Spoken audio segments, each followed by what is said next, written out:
Hey everyone, welcome back. If SHEIN shows a network or a connection error, first you're going to go ahead and switch between Wi-Fi and mobile data to see if the issue resolved. Then, if you're not able to do so, make sure that you're connected to a stable Wi-Fi so your app operates smoothly.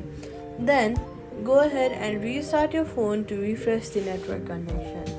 After that, disable any VPN or proxy as these can block SHEIN servers.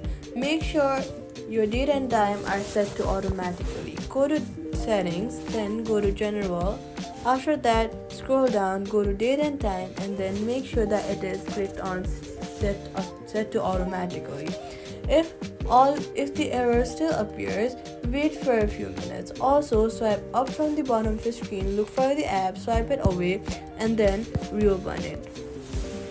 Wait for a few minutes as the SHEIN servers may be temporarily busy, and that's it.